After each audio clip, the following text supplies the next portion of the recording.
Hello and welcome. Good morning. I am here for a live show of You're the Voice with no other than the courageous, the amazing Keonne Rodriguez. Hey, Keonne.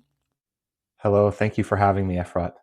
Thank you so much for taking the time and being with me. What I was texting is the link to this live to a group of people that can hopefully push it out. So if you guys are watching us, whether you're on X, on YouTube, or on Rumble, and thank you, Rumble, for hosting us live, please take the link and share it in all your social media channels, in all your WhatsApp, Signal, Telegram group, wherever you are, so that people can join us and watch this live with Keonne. This is a very special live for me, a special opportunity to speak with you, Keonne. And I want to apologize in advance if I'm making you repeat a lot of the things you've been saying over the past few weeks, because you've been talking a lot. And thank you so much for, having the patience to go over this again and again with us.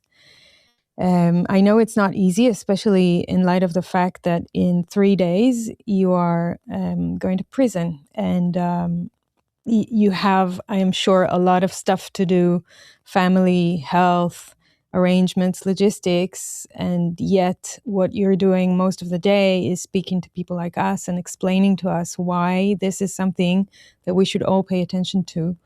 So first of all, huge thank you for your time and your attention and doing this. And secondly, I'm with you. How are you doing? It's right now. It's primarily trying to keep emotion out of it and taking care of all the logistical things that you mentioned, right? So things as simple as making sure healthcare is taken care of and dental care is taken care of, to making sure that my wife knows how to restart the router and knows how to fix the printer when it doesn't work. Things that I normally would do that she's going to now have to do. So I'm keeping emotion out of it and really focused on making the transition as seamless for her as possible. But thank you for having me on the show. I don't mind repeating myself. It does. I hope I don't get wear out my welcome. But the way I look at it is that if I go in to prison on Friday, I will sit there in the cell knowing that I did everything I could. I Yeah. talked to everyone I could, and I won't be sitting there wondering, oh, maybe I should have done this or that. I went through every door that opened, and I think that's all that I can do. I think that's a very healthy approach, because I'm sure it can be mentally draining to be in the position that you are right now.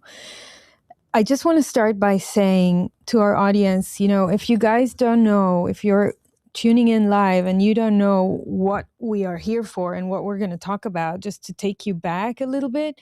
So Keonne Rodriguez is an open source developer and privacy pioneer. He's an American small business owner, essentially, who is sadly turning into a federal inmate.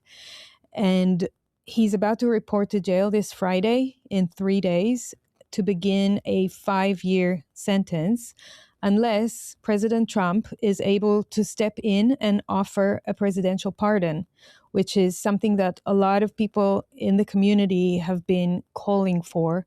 So hopefully he will hear our message. And just before we start with my questions, there is a link that I want you guys to go to. It is billandkeonne.org. We will put that link in the notes as well. And that link has two things. One is a petition that is very important for you to sign on in case you haven't. And two is a way to support financially this campaign. So please go to billandkeonne.org and you can help already. So I'm saying this in the beginning, I'll say it again in the end. But this is super important. So Bill and Keonne are the founders of Samourai Wallet. And Samourai Wallet is a Bitcoin wallet that is supposed to help you preserve your privacy as you transact with what's yours, your money. And they have been prosecuted and put as an example for others to see. And we need to kind of understand what's going on here. We'll start with those of you who know, who have been following the case. You may have seen that yesterday was a big day.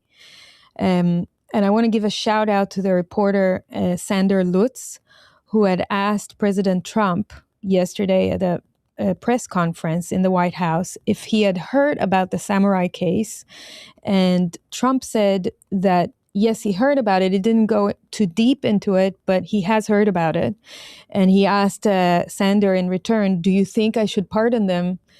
From your question, it sounds like you think I should. And I think that was a really positive sign. First of all, to see that he knows the case, he has heard about it. And secondly, that he's kind of interested. I don't think he would have taken the question if it was something that was not on his agenda. So I think that this is a very positive thing. What do you make of it, Keonne? Yeah, I agree. I mean, I've seen a lot of question and answers with President Trump. And if he doesn't want to speak about something, if he doesn't really care about something, he moves on very quickly. He Yeah, has no problem shutting a reporter down. The fact that he spent 37 seconds, I think I timed it, talking about this, responding to this question, I think was very positive. And it's something I've always said is, look, we don't have a lot of money, we don't have a lot of influence, we don't have a lot of power, so it's difficult to get the president's attention. It's difficult for just two everyday people to have the president know about you. So the fact that Sander Lutz asked the question, I think, was huge. And then the fact that the president said he had heard about us and he directed the attorney general to look into it further is all extremely positive. I think if the president does look into this case, we have a very good shot of being pardoned because yeah, he's been prosecuted by the SDNY. He's been gone after by Biden, uh, a Biden administration weaponized Department of Justice. He knows what it's like. He knows what they do, and he would see a lot of parallels in our case and his cases. So I think the chances are good if we could get his attention. And yesterday we got his attention. So who knows what the future will bring? We're cautiously optimistic, though. yeah, I'm with you. Definitely positive, and we need to keep pushing so that they keep looking at this case. And I'm going to pause on where we go next for a second and just take you back so that the audience knows a little bit more about the case itself. So let's start with the Samourai Wallet itself, the product. What problems drove you to create a non-custodial privacy-first Bitcoin wallet to begin with? And did it evolve as the ecosystem started growing? Yeah, so I mean, what drove us to create Samurai Wallet actually starts several years in the past. So we started Samurai Wallet in 2015, but both Bill and me got involved in Bitcoin in 2012, and we were all about it. We saw it as a censorship resistant form of electronic cash, Yeah, and that's what everything our whole motivation was towards. By 2015, however, the culture had somewhat shifted in Bitcoin. It became more about like an investment and an asset and a way to get rich. All of that ended up being true. It was a way to get rich for some people, but for us, it wasn't about that. Still, it was still about censorship resistance and permissionless, non-intermediary form of cash for the yeah, electronic age. So we decided that around then in 2015 that we would build software, a wallet in particular, that prioritized our vision of Bitcoin. And even if no one else wanted to use it, we wanted to use it and we wanted to make it for ourselves. So we did. We laid out the foundation very early on of what we saw Samurai Wallet becoming, and the types of technology we would create to improve the default privacy proposition of Bitcoin. Bitcoin is open. It's a ledger that anyone can look at. And if your whole goal is censorship resistance, that's not really good because something that isn't private does not have a good censorship resistance properties. So they work together. So we decided to build software that was non-custodial, meaning we never took custody of anyone's Bitcoin. We didn't want to be an exchange. We didn't want to be a bank. We wanted to be just to build software that let individuals hold and keep control of their Bitcoin and use it in a way that's very similar to cash, physical Mhm. cash that you put in your pocket. And it didn't really change. You asked if it evolved as the ecosystem evolved. I would say no, it didn't. We didn't let the whims and of the ecosystem and what people prioritize change what we were doing. We had a very specific goal in mind, and that was to turn Bitcoin into physical cash, but electronically, and we focus on that entirely. Okay. And, as you speak, the thing that comes into my head is that great sentence, be the change you want to see in the world. So you guys really wanted to implement the Satoshi's white paper in the way that you see that will be beneficial for people. You tried to do something positive. You even did it with legal advice, I believe, to make sure you're not passing any laws, you're not like breaking any laws, and yet you were prosecuted. So were there specific features in Samourai that made it, quote unquote, a good candidate for the government to attack Samourai specifically, and why? Yeah, absolutely. There were the main headline feature that the government really took issue with was something that we called Whirlpool. And what Whirlpool was is it's called a coin join. It's a collaborative transaction where you and a bunch of your friends, or not even friends, people you don't even know, all get together and compose a transaction together. They're not sending it out anywhere. They're sending from one address they control in their wallet to another address they control in your wallet. But because there's so many people participating in this transaction, when a third party looks at the transaction on the public blockchain, um, it's difficult to understand what's going on. There's too many combinations of what could be happening. And the point of this is to essentially disassociate the history of one Bitcoin in the past from what it's doing in the future, Yeah. right? So imagine this. Imagine you go to an ATM, your bank's ATM, and you take out $100 in cash. The bank knows you had $100. Yep. The bank knows you took out $100, but they don't know what you do with the $100 afterwards. It's Yep. none of their business. Their relationship with you has ended at that point when you took the money out. That's Absolutely. what Whirlpool did. That's all it did. It didn't do anything more than that. Then stop it from the bank from seeing what you did with your cash once you took it out of the ATM. So the government really did not like this feature. And they really didn't like that we figured out a way to do this without taking custody, right? Because this technology has existed since Bitcoin was invented, but you always had to give up custody to a trusted third party to do it for you. It was called mixing, right? So if I wanted to mix, I would send my Bitcoin to the mixer, and then the mixer would send Bitcoin back to me. And it achieved the same type of solution, right? The past is separated from the future, Yep. but you gave up custody. We figured out a way to do it so that you never gave up custody. You always were in control of your Bitcoin, thus keeping us on the right side of the law, right? Because the law is about custody. And the government really hated that. They hated that we figured out a way to do this, keeping on the right side of the law, that they had to take us out. And they did. So the analogy for this would be just like the example you gave before, to make cash transactions illegal and like prosecute now everyone that handles cash, right?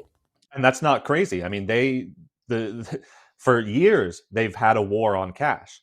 The Uh-huh. government hates cash. They Yes. want every transaction to be trackable and traced.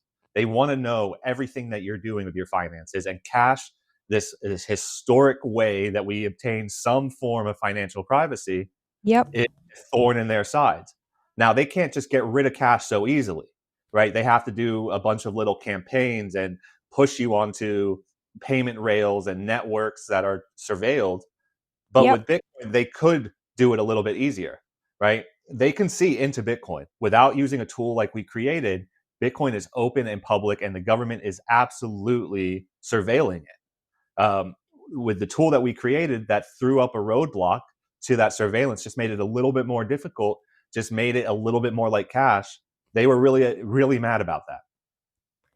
I don't know if you had a chance to see yesterday. I saw Paul Atkins, the head of the SEC, speaking for 4 minutes about the new, truly digital money era that we are stepping into, and how the blockchain is completely exposed and you can surveil everything, and governments are already doing that, and there are companies doing that, and that we do need to balance the privacy and anonymity to a certain extent. And he goes on to give examples of why, for example, hedge funds or financial institutions would not benefit from having complete transparency over the blockchain. And, you know, he gives the example to those institutions that may, you know, the penny will drop for them when he says that. But really, you know, he didn't give the example of the retail, of the simple pleb citizen out there. But he nailed it, because this is exactly it. And we need to crack that balance between the transparency and the censorship resistance to the privacy and anonymity. And I think he gets it. Like, I watched the whole 4 minutes, and I think he really gets it, and other people in the administration as well. And I think it's so important to start raising those issues and put more highlight on them, because this is going to be the be all and end all of the transitory phase from the fiat monetary system that we're on to a digital monetary system, whether it's Bitcoin, CBDC, stable coins, or any other instrument. We have to deal with those topics, with those issues. What do you think? Yeah, I think you're absolutely right. And I think that we have in the fiat system as it exists today, there is a level of financial privacy that everyone enjoys. For example, if I go to Starbucks and I pay with my Visa card, the cashier doesn't know what my balance is. The cashier doesn't know what I spent last week or what I'm going to spend in the future, right? They just take the money and that's the end of it. That's not how it works with Bitcoin. If I pay the cashier, that cashier could look at my past transactions. That cashier can figure out what my net worth is and what I'm going to spend in the future. That's something that no one would accept. That's outrageous and crazy. Yeah. In the legacy fiat system, if my bank inadvertently hands out my data to a third party without my permission, that's a major privacy violation. They Oh, can be yeah. sued for that, and they can be prosecuted for that. So we have financial privacy laws in the United States and around the world that we all are used to and take advantage of. We should at least have that same basic financial privacy on cryptocurrency, on Bitcoin. And the SEC commissioner was absolutely right. He would focus on institutions and hedge funds and all this, but all that's very true. You can't run a business if your books are completely open, Yep. right? And your competitors can see everything you're doing. That's insane. But Yep. it's the same for retail. We can't have that at the retail level either. So it's great to hear the SEC. I think Trump has done incredible work especially on the SEC side, because during Biden's administration, the SEC was a nightmare. Right? They weren't telling people what they were supposed to be doing. People were going to them and saying, "Hey, we need guidance," and they were ignoring them. And then they not even just ignoring, then they were prosecuting them. So Trump has done an amazing work on ending the war on crypto on the SEC side of things, on the securities and investment side of things. And unfortunately, on the DOJ side of things, it's moved a lot slower. The wheels of justice move slow. We all know that. But I think overall, President Trump is making good on his promise to end the war on crypto. And I think now that our chapter is out of the courts, out of the Department of Justice, and he really has the ability to make things right by granting a pardon. It becomes more possible, and I think he will make things right, because I think he truly does want the United States to be the crypto capital of the world, and you can't have the crypto capital of the world if you keep putting your software developers into prison, right? It's not just me. It's Roman Storm. It's Ian Freeman. It's Roman Sterlingoff. All of these people are being unfairly prosecuted or unfairly incarcerated, and they're software developers. They're builders. They're not a financial institution, and the only way to bring innovation back or to keep innovation here in the United States is to make it a safe place to write code, distribute code without anything to do with crime, right? What we did has nothing to do with crime. The government said we built code that criminals could use, and therefore we were guilty of what those criminals did. That's an insane proposition, and it's going to chill the entire industry if they get away with it. So let's hone in on that for a second. Correct me if I'm wrong, but what actually is absurdly happening here in this case is that the DOJ decided that software providers are financial institutions, and they're charging you for treating software as money transmission where you don't even have custody of any money. And that Right. still they're saying that you are a money transmitter. So hence they're trying to enforce KYC AML laws on you, but you don't even have any funds in your custody. Can you explain this absurdity? Well, I can explain it, but I can't really explain it because it's Yeah. it's absurd. It And you makes can't no make it sense. logical. You can't make it make I can't sense. make it logical, right? This is the first time they've come up with this novel theory that somehow a software developer who has put out code that allows individual users to manage their Bitcoin, manage their transmit on their own behalf, somehow the builders of that technology are responsible, right, for what they do. The builders of that technology are a financial institution like a bank, like Western Union, like Coinbase. That makes no sense, right? And it's not only doesn't make sense to us lay people, it doesn't make sense to the regulator in charge of money laundering and money transmission. The regulator in charge Vincent? is FinCEN, the Financial Crime Enforcement Network. Okay. And in 2013, FinCEN had very common sense guidance. They said in Yep. order to be a money transmitter, you have to take custody of the money, right? How can you transmit something you don't have? You need to have custody of it. 2019, they said it again. They wrote the guidance, updated it, and even said in 2019 said if you're an anonymity service provider or an anonymity software provider and you don't take custody of customer funds, you are not a money transmitter. Right. Loud and clear. Loud and clear. And we built Samourai using this guidance. We understood this guidance. Everyone in the industry understood this guidance to Yep. say no custody, no money transmitter. No money Yep. transmitter, no obligation to do KYC or AML. That's an obligation for banks and exchanges and money transmitters. It's pretty straightforward stuff. In 2024, the government changed how they view money transmission. And then they said, no longer do you need to have custody of control, but if you write software that allows people to send their own money, that's money transmission. And you're responsible for what they do. And you're responsible for doing KYC and AML on them. It makes no sense. They don't care though. They even I don't know if you Did they know this. hide this information? I They mean, the did. DOJ.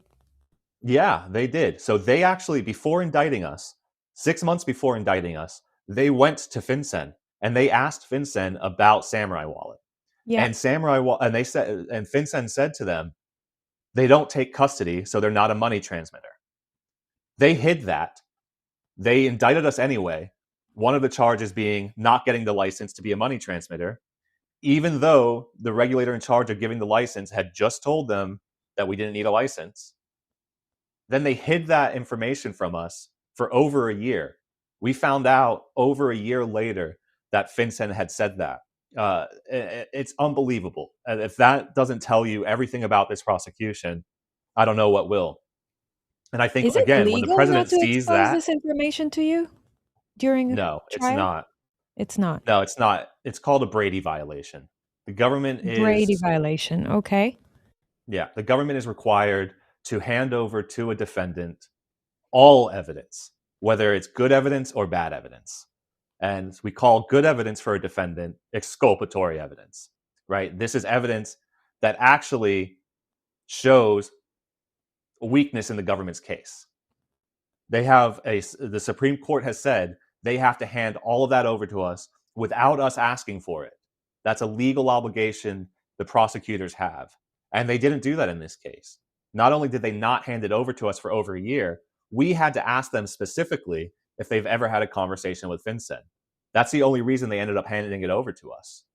And we tried to try to get judicial relief. We wrote to the judge. We told the judge about this. It wasn't even in contention. It happened. The government knows it happened. They admit that it happened. Yep. And the judge didn't want to hear about it. The judge dismissed the whole motion, and Right. that was kind of the end of our remedy seeking process. How convenient. So here's another super critical, important point, that any of you that is listening to this live stream at the moment and has any ties with the current administration or with people that are connected to the president or his people, you can make that point. This is this is really acute. Like the fact that that evidence was hidden and not part of the trial, and then the judge dismissed it. I think this needs to be taken into the president's attention as well. Okay, and then I'm not good at the details, but I heard that the Biden administration's over-criminalization executive order that was signed in May 2025 and the Bianchi memos, correct me if I'm wrong, in April 25, they both discourage regulation by prosecution. In what way did the Samourai case contradict this policy or these policies? Yeah, I mean, I've read the Blanche memo. There's no other way to read this memo than it talking explicitly about Samourai Wallet and Tornado Cash. That's what this memo is about. What's in the memo? So the memo, again, is basically telling all of the U.S. attorneys in the United States that from Main Justice in Washington, D.C., you are no longer supposed to target software developers for the actions of their end users. That's what it says in the memo. It says explicitly in the memo, anonymizing software, mixers, and tumblers, as long as they don't take custody of funds, should not be targeted by the Department of Justice. That the Department of Justice should go after actual criminals who use that software, not the software developers. Again, super common sense stuff here, right? And what's amazing in my case is throughout the indictment, throughout pretrial, they never brought any criminals. They didn't go after any of the criminals that they say used my software. They went after me. They went after my partner, Bill. But of all the criminals they say use the software, they didn't go after one of them. And I'm an American. I like safety. I don't like crime. I want my FBI and my Department of Justice to go after criminals. Get them. So this memo from Todd Blanche was excellent. I think it was excellent for us, and it was excellent for Roman Storm in Tornado Cash. Unfortunately, the prosecutors at the Southern District of New York really do believe they are on an island, that what Washington, D.C. says, what President Trump says, what Pam Bondi says, what Todd Blanche says, doesn't impact them, doesn't affect them. The way they see it is, in 4 years, those guys are gone, and I'm still going to be here, so I'm going to do what I want. And they ignored the Blanche memo. They ignored the executive order to end this type of regulation by prosecution. They even ignored the memo from the executive order from the president on the strategic Bitcoin reserve. We had to forfeit $6 million to the government, paid in Bitcoin, and they are supposed to keep that Bitcoin and make it part of the strategic Bitcoin reserve. No shit. Seriously? This is an executive order by the president. Did they do that? No. They sold the Bitcoin immediately for dollars. No way. Yeah. They don't care what the president has to say. And that's why I've said to the president, like when I've addressed him directly through these podcasts, he has a real problem. It's not Pam Bondi. It's not Todd Blanche. It's not Jay Clayton, who he appointed to the U.S. Attorney's Office in the Southern District of New York. It's the unelected, unappointed line prosecutors who think they can just get around all of these people. They don't care what the president has to say. They don't care what their boss has to say. They think they know best, and they're going to do what they want. And it's a real problem for this administration. You see, I'll go like one step further. Most people don't like doing that, but I do that. That's why maybe I have technical issues before I want to do live streams and things like that. But here's the thing. I don't think this is a right and left issue. I think this is the kind of deep state that people are referring to. This is like a whole other entity that is created of bureaucracy and people that are governed by some, I don't know what kind of shadow entities are governing them. And they really don't give an F about the rule of law. They don't give an F about morals and values and doing what's right and wrong. And they work in the Justice Department, yet justice is like the furthest thing away from them. I just, I think it needs to be called out. So. Oh, you're absolutely right. And Trump called it out in his first term. He called it the swamp, drain the swamp. Right? Right. Swamp was just a euphemism for deep state. That's what that meant. And you nailed it. This is the deep state. Again, it's not the people he's appointed. It's the bureaucrats that work there, right? And they survive between administrations, right? So they've been around under Clinton, under Obama, under the first Trump, under Biden, and they're still there. And they're the ones that really are pulling on the levers. Right? They get an order from their boss, who was appointed by Trump, and all they can figure out, all they can think about is, how am I going to get around this order? How am I going to, go around what the will of the president is? And it's seriously detrimental. It's seriously detrimental to the republic, right? We can't have a justice system operate this way because, like you just said, and it's so true, it's not left or right. It's not about justice. It's not about truth. To these line prosecutors who are driven by ideology, it's, I don't agree with the guy, so I'm going to do what I want. I'm going to do whatever I feel like because I'm going to have this job in 4 years' time, and Trump isn't, and Jay Clayton isn't, but I am, and that's how they mold and they shift to their will, and it's a real problem. And you know what, Keonne? I'm not an American citizen, and I think that this is even a bigger problem. Yes, I agree with you. It's a problem for the Republic, for sure. It's detrimental, but it's very international. Like, a lot of my audience listening to us now is not American or not American citizens, but this is the state of the world right now. The fact that we do have these kind of power-hungry bureaucrats everywhere, like kind of drunk on their power in their positions, holding people to ransom, creating this twisted, completely convoluted reality in which we have to abide to laws that make no sense, or they break the law by this, whatever they're doing. This is detrimental for humanity, and this is a signal to what kind of low vibrational state humanity is in right now. And if people like us don't, especially you, in a few days you're going to prison, and yet you're taking the time to sit here with me and with others and explain why this is a risk, not just for the United States or for democracy, what people call democracy, which I think don't exist anymore. This is a risk to humanity's existence, to our values and our morals and our moral duty as human beings. If we don't wake up to understand how we are being governed, how we have given our power away to corrupt entities, and how we are not claiming it back, first by speaking out and second by building the world we want to see, like brave people like you and Bill and many others that are being prosecuted right now, that we are not taking the next step to understand that we have the ability to create technologies that will liberate us and that will preserve our rights as humans and our property rights, etc.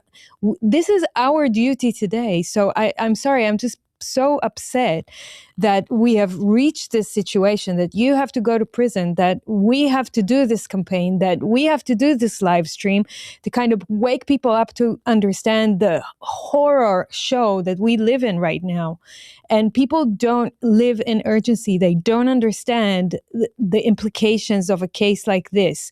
Today it's you, Keonne, and Bill in a few months, but tomorrow it's me for just using any other non-custodial service, and all of us that want to use Bitcoin or any other cryptocurrency or any other, or even cash, like down the line. It's crazy, and we really have to do something about this. I'm sorry, I went on a rant here completely. No, you're absolutely right. I mean, you're absolutely right. People don't realize it. They don't realize how much this does affect them, and that what Bill and I built is really the tip of the spear. And if it just one example, right, for crypto is the miners. Miners Yeah, are an important aspect of Bitcoin and other cryptocurrencies. Okay, if the developer of a wallet, that all the wallet does is arrange a transaction and sign that transaction with a private key. That's essentially yeah, all a wallet does. It's literally mathematics, right? If yep, that's a money transmitter, then how is a miner who accepts transactions and puts them into a block and transmits the block to the network? How is that not a money transmitter? Of course, the government is going to say it is. And the government will say, look, if a wallet is a transmitter, then a miner is a transmitter. And if a miner is a transmitter, they need to do KYC and AML on every right, transaction that's coming into the block. They can't accept any transaction unless it's whitelisted from, an exchange that's compliant. And yep. at that moment, they have put their hands around the neck of crypto. They have choked it out, and it's not going to be what it's supposed to be. So the implications of this case are enormous, Enormous. and even past crypto into cash. As we talked about earlier, they don't like cash. Cash is a problem to them, and they want to diminish the use of cash. We've seen it all over Europe. In Greece, it's illegal to spend more than 500 euros in cash. If you try to, you get reported. And that's going to happen more and more and more because the state believes they have a right to see everything you're doing with your finances. And they've never had this right before. This is a new right they think they have. And they want to make sure you're paying your taxes. They want to make sure you're not buying anything that they don't approve of. It doesn't have to be even illegal. It can be sex, it can be fireworks, it can be religious material in a communist country. It can Mm-hmm. be anything that the government deems unlawful, and they've never had this power before, and they want it desperately, and And that's once the they gain this power, trajectory. they will never give it up. Absolutely right. Absolutely right. Once they take something, they're not giving it up. Right? It only gets worse, and that was the whole point of Bitcoin and cryptocurrency, and that's why it was so important to them to capture it and snuff it out. And we can't let them do that. We can't let them win. That's why the tools that me and Bill built were so important. And that's why it's so important that people don't look at this case and go, oh, I better not build because the government's going to come after me. That was the whole point. That's what they want you to think. That's what it's a That's chilling effect. exactly the opposite than what we need. You keep Exactly. building. That's That's one exactly right. message that I want people to take away from this conversation. Don't let that scare you. That's right, because that's the whole point of what they did, right? They came after us. They came out of after Roman, and that set the stage. Don't build in this country. Don't build privacy tools in this country. And that's the exact opposite message that we need to send. It's we all need to build these tools. These tools are more important now than ever. This Yeah, is exactly why we need them. Keep building. And I exactly. Amen. Keonne, we see a lot of criticism and mocking about the EU and many other countries around the world, but especially the EU's and that their draconian legislation on free speech, on harsh. Oh, do we have Keonne? We I'm dropped. here. I lost my camera for some reason. Oh, okay. I You don't lost know your what camera. happened there. Ooh, Uh, that's an interesting one, but I can still hear you. okay, I'm sorry. I don't know. That's I can okay. refresh, or we can just keep talking No, without let's keep seeing me. talking. They're not going to Okay, stop us. F yeah, them. that's right. Never had that happen before. I That's a new told one you, for like me. a lot of funny things happen to me when I do things like that. So let's keep talking. Okay, so we see a lot of Oh, criticism about the EU hey, and their draconian legislation on free speech, harsh MiCA license, and how the EU is pushing out innovation and investment from the EU zone. Isn't that exactly what is happening in the US now with this sentence? Here you are, you're back. yeah, that's exactly what's happening. So can you talk a little bit about the the implications of this case in terms of developing in the US, like going against what Trump wants this to be, the crypto capital of the world, whatever. Yeah, I mean, absolutely. You can't, like I said earlier, you cannot be the crypto capital of the world if you're putting your builders and developers into prison, right? So there has to be some protection that innovators in this country um, know they can rely on, some bedrock knowledge that they're not going to be held responsible for whatever their users end up doing. Like imagine Signal, the creator of Signal, being held responsible because some whack job or some terrorist or somebody used Signal to plan a crime. We would never accept that. That doesn't make any sense. Or a manufacturer of firearms being held responsible because some whack job shoots up a school. Like there's a separation, right? We know that the maker of a tool isn't responsible when someone misuses the tool. Yep. And that's just been baseline legal precedent for years. And the way the government got around that in this case was saying that we're not just a tool, we're a financial institution. Yep. And as a financial institution, we have other obligations. And that's where all of this increased regulatory burden that has come out of Europe in terms of MiCA and I forgot the other name of their regulatory regime on crypto assets. Yeah, I forgot. It's not FATF. No, it's not. Well, they're And another the other one. problem. Yeah, I know what you're talking about. Yeah. So when they first proposed it, um, they weren't considering self-custodial or non-custodial tools any differently than banks and exchanges. And luckily they went back on that Yep. and and carved out an exception for software like what we built. That needs to continue. And in the US there's something called the BRCA, which is a law that would basically say very simply that non-custodial software developers are not money transmitters. Um, that would be pretty helpful. That would be Yep. helpful for software developers in the United States to have some knowledge that there is some protection from an overzealous and weaponized Department of Justice. Because we have a pretty decent president in terms for the crypto community right Yep. now, but we don't know what we're getting next time or the time after that. And if we don't have that certainty, if it's like a yo-yo where, oh, this president's great, but the next one starts cracking down and throwing developers in jail, you're not going to have the innovation and the security that it takes to build these tools. These tools take a lot of time, effort, and investment to build, and you need to know as a builder that you're safe for 10 years, 20 years, however long it takes, and you're not going to end up being raided by the FBI at 5 in the morning like I was. So to be the crypto capital of the world, you need some security as a developer. Exactly. And, you know, they seem to be quite busy with creating regulatory clarity for crypto in the United States. That's the number one clarity that they need to create in terms of legislation. Because if builders and developers don't know that they are protected to do what they're doing and to build, this is the 21st century small business. That's what it looks like in the digital era, in the information era. If people like you and so many like you around the United States and in other places around the world don't know that they are free and safe to do what they're doing, then we have a problem, Houston.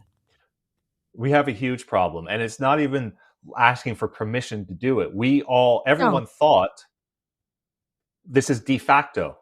We're allowed to do this. We have certain rights as Americans, and we can build these things.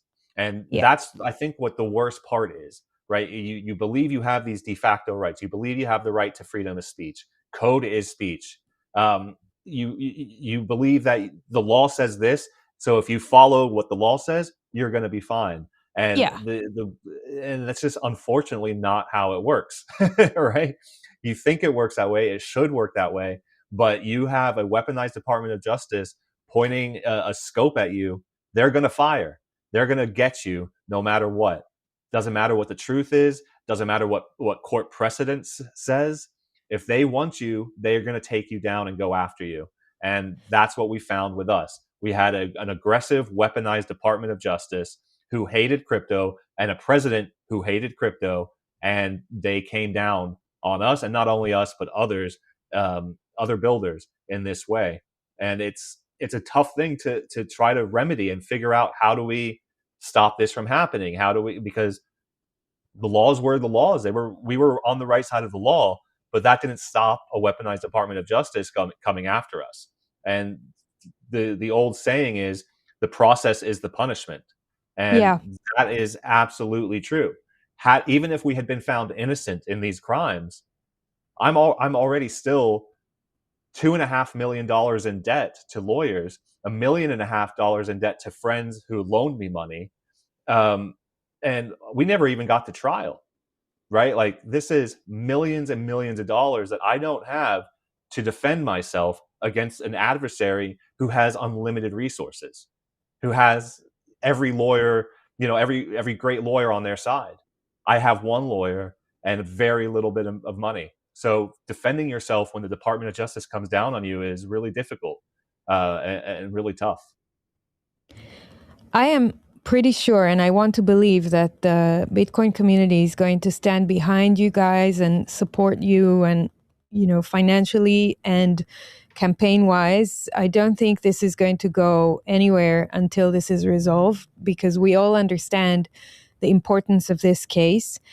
I just want to say that when I was in Nashville, when was it, a year and a half ago, at the Bitcoin conference 2024,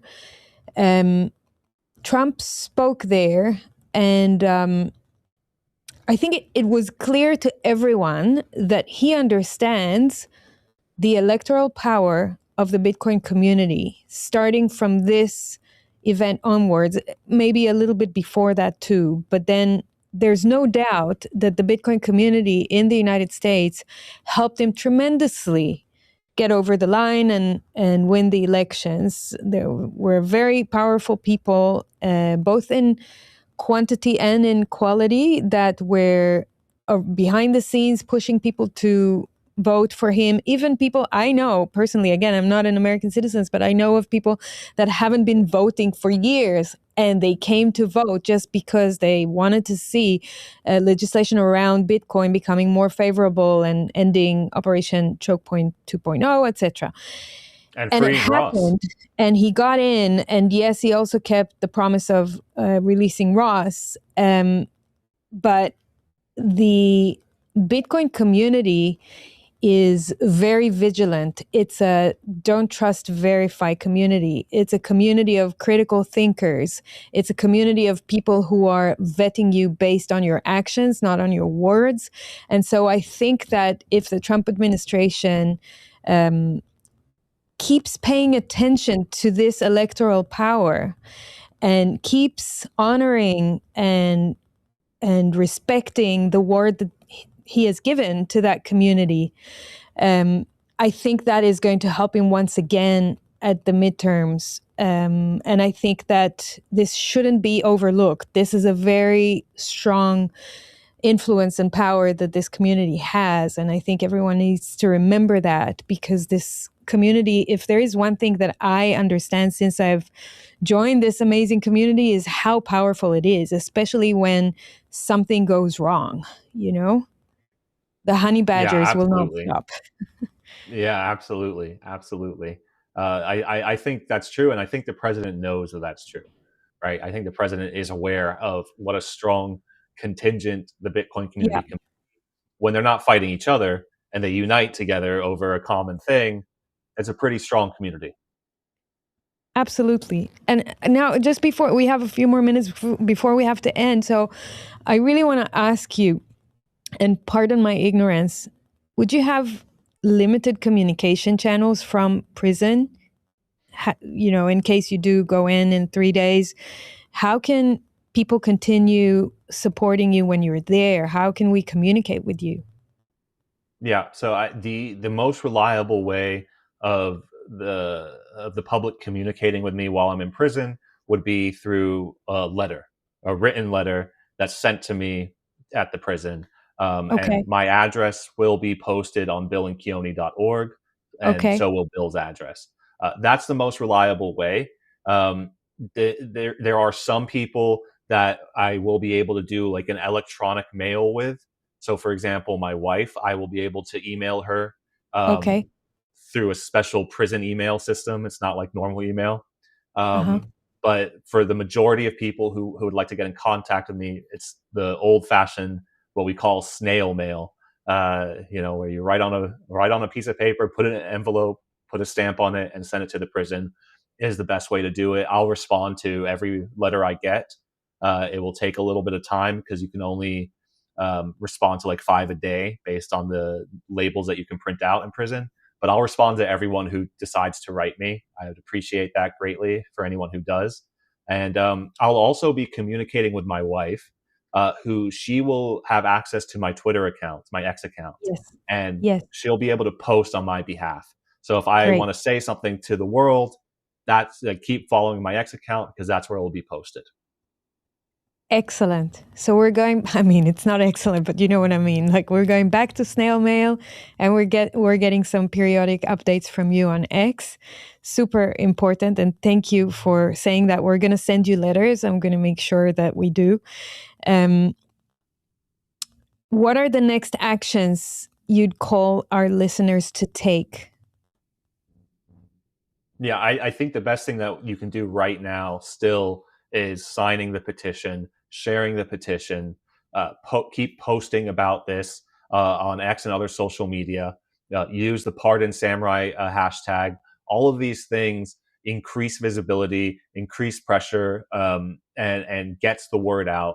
And all of that is so important when you're trying to compete for everyone's attention on the president when he sees a group of people, even if it's not the largest group, it's a group of people who are fanatical about this and are talking about this and sharing about this. So please sign the petition. That's really the most important thing. If you decide you've heard my story and you want to donate, uh, don't donate on change.org. That doesn't go to Bill or me. It goes to change.org. Go to billandkeonne.org, click on donate, and go to the Give, Send, Go. That will go directly half to my wife, Lauren, and half to Bill's wife, Sabrina, to help them manage while both of their husbands are in federal prison. Super important what you just said. Don't donate on the change.org or change.com. Donate on billandkeonne.org. Okay. I want to finish with a quote from a follower on X that said something so true. So I just quoted this. This case is a test for financial freedom and open source development. A pardon would send a strong message. And that's what I want to end with. We need this pardon. It has a direct implication on your life, Keonne, on Bill's life, on your family's lives, but it has indirect implications on all of our lives. So a pardon will send a super strong message around the world. What do you say?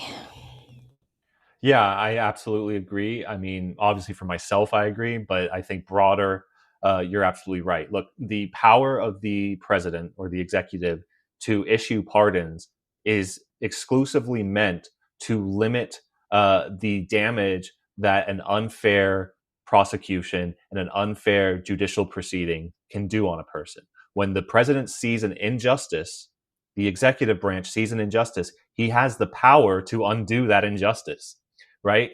There's very little he can do in the judicial branch due to the separation of powers.